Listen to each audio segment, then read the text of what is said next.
It's been over a month since the Africa Cup of Nations final concluded, but the dust hasn't quite settled just yet. If anything, it's rising again, and what happened that night did not end with the final whistle.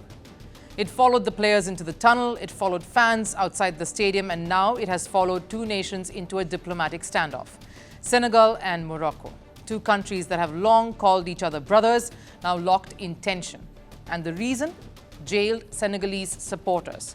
The supporters were detained for hooliganism, disrupting security, and their role in the chaos that unfolded during that AFCON final. And now Senegal's Prime Minister has publicly responded. What began as a football rivalry has now crossed into the realm of politics. So here's the big question: did one football final fracture diplomatic ties between these two African allies? This edition of the Africa Cup of Nations final will not just be remembered for football, it will be remembered for chaos. Clashes erupted in and around the stadium, security forces were deployed, tempers flared. An evening meant to celebrate African football spiraled into controversy. And while debates continue over refereeing decisions, player conduct and crowd behavior, a more serious issue is now unfolding. In the aftermath of the final, 19 individuals were arrested. 18 Senegalese nationals, 1 French citizen. Moroccan authorities charged them with hooliganism, property damage, and disrupting public order. 11 received 1 year in prison and fines. 4 were handed 6 months. The remaining 4 received 3 months. The Moroccan prosecutor reportedly argued that damages to stadium infrastructure and security operations ran into hundreds of thousands of dollars. From Morocco's legal standpoint, this is enforcement of law and order. But from Senegal's perspective, it feels a bit too much. For two countries that call each other friends, like Morocco and Senegal, things should not have gone this far. Senegal will ask for royal pardon. If they do not, we have agreement that binds us and allow us to request that the supporters serve their sentences in their own country. That statement changed everything. Because now, this isn't just about fans. It's about sovereignty. It's about diplomacy. It's about how far sports disputes can stretch political goodwill. Morocco is no stranger to football-related violence cases. Domestic courts routinely handle hooliganism incidents. But this is different. This time, those convicted are foreign nationals, guests in the country. And that complicates optics, especially after their king himself advocated for brotherhood.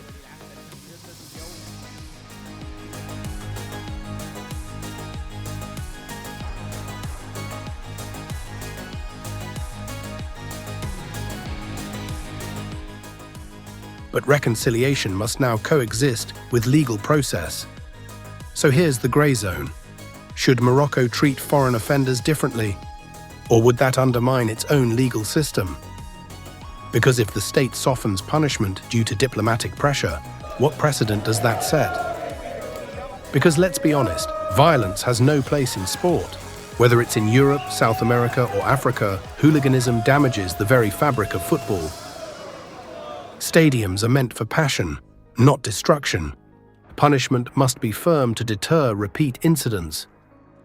But Senegal is asking one simple question: were all sides equally scrutinized? Reports from that night suggested that clashes broke out, and they were not one-sided.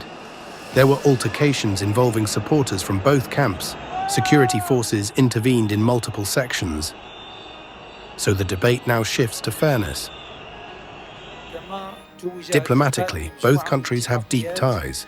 Trade agreements, religious cooperation, shared positions within African institutions. They've often presented a united front on continental matters. Which is why this dispute feels uncomfortable. Neither side wants escalation, but neither side wants to appear weak either. For now, the issue remains within bilateral discussions. Senegal could formally request prisoner transfer under international agreements. Morocco could consider clemency, or both could allow legal processes to play out quietly. So did one AFCON final damage the brotherhood between Senegal and Morocco?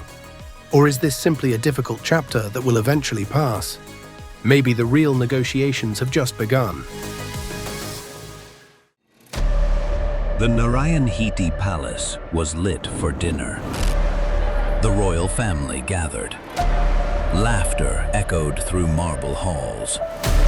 But soon, it all changed. Gunshots rang out, one after another. A night that would shatter a kingdom.